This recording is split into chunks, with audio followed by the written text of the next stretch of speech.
समय की बात है। रामपुर गांव में भोलानाथ अपने परिवार के साथ रहता था। भोलेनाथ का रामपुर गांव में ही अपना मेडिकल स्टोर था। भोलानाथ को दवाइयों की बहुत ही अच्छी जानकारी थी। वह अपने मेडिकल स्टोर पर बहुत ही मेहनत और ईमानदारी से काम किया करता था। सुनो वैशाली, मैं स्टोर जा रहा हूँ। सुनिए, भगवान जी की आरती तो लेते जाइए। भगवान के आशीर्वाद से आपका दिन शुभ होगा। वैशाली, तुम्हें पता है ना, मैं भगवान पर बिल्कुल विश्वास नहीं करता।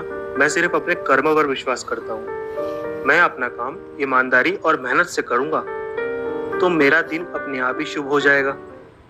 भोला स्वभाव से तो बहुत ही ईमानदार और दयालु था, परंतु वह भगवान पर बिल्कुल भी विश्वास नहीं करता था। वह नास्तिक था। भोलानाथ को ताश खेलने का बहुत ही शौक था। उसे जब भी समय मिलता वह अपने दोस्तों के साथ मिलकर ताश खेलता। अरे भाई भोलानाथ, ये दवाई देना तो जरा। जी भैया, अभी देता हूँ। ये लीजिए अपनी दवा। भाई भोलानाथ, एक तुम ही तो हो इस गांव में जो बिल्कुल सही दवाई देते हो। आज मौसम कुछ खराब सा लग रहा है। लगता है बहुत तेज बारिश आने वाली है। हाँ विजय भैया, बात तो आप सही कह रहे हो। बारिश तो बहुत तेज आने वाली है। तभी भोलानाथ की दुकान पर उसके दोस्त आ जाते हैं। और भाई भोला, क्या चल रहा है? हम इधर से गुजर रहे थे, सोचा तेरे हाल चाल लेते चले। हाँ हाँ, अंदर आओ, मैं तुम्हारे लिए चाय मंगवाता हूँ।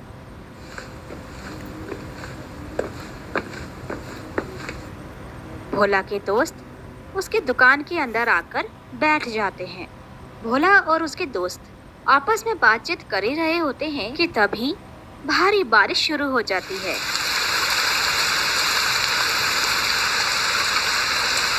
अरे ये क्या, बारिश शुरू हो गई। अब घर कैसे जाएंगे? थोड़ी देर की ही बारिश है, तब तक यहीं रुके रहो। वैसे भी हम आज काफी दिनों बाद मिले हैं। रात हो गई, लेकिन बारिश थमने का नाम ही नहीं ले रही थी। भोला के दोस्त काफी समय से बारिश थमने का इंतजार कर रहे थे कि तभी तेज बारिश और तेज हवाओं के कारण बिजली भी चली गई। अरे यार, अब तो बिजली भी चली गई। अब बैठे बैठे क्या करें? क्यों ना हम मोमबत्ती की रोशनी में ताश ही खेल लें। हाँ हाँ, अच्छा आइडिया है। वैसे भी इतनी बारिश में कोई ग्राहक तो नहीं आएगा। यह विचार कर भोला और उसके दोस्त मोमबत्ती की रोशनी में ताश खेलने लगे।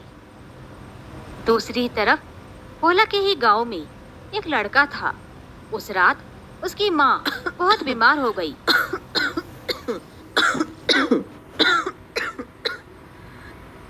माँ, मैं तुम्हारे लिए दवाई लेकर आता हूँ। दवाई खाकर तू अच्छी हो जाएगी।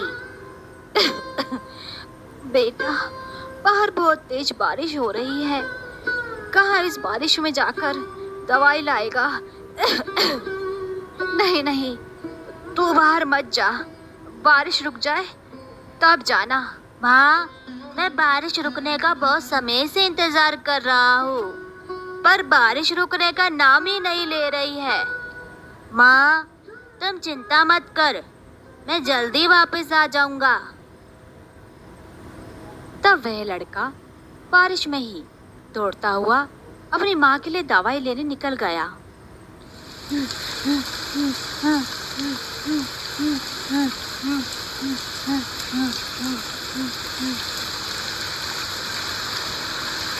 वह छोटा लड़का दौड़ा दौड़ा भोलेनाथ की दुकान पर आया।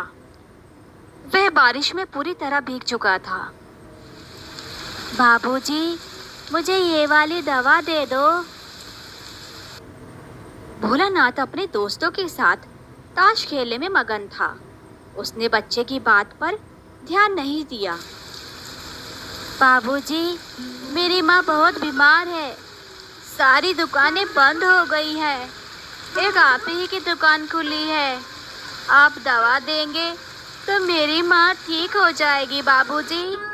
बच्चे की आवाज सुनकर भोलानाथ आधी अधूरे मन से उठा। हाँ बोलो, कौन सी दवाई चाहिए? ये वाली दवा चाहिए बाबूजी। अच्छा रुको, देता हूँ। भोला ने पर्ची देखी और अंदाजे से दवा की एक शीशी उठाकर उस बच्चे को दे दी। वह लड़का दवा लेकर भागते हुए चला गया।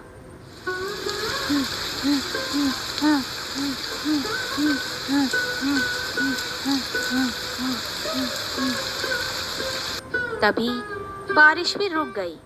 भोलानाथ के दोस्त चले गए और भोलानाथ भी दुकान बंद करके जा ही रहा था कि तभी उसे ध्यान आया कि रोशनी कम होने के कारण उसने गलती से उस लड़के को चूहे मारने की दवा की शीशी दे दी है। भोलानाथ के हाथ पांव फूल गए।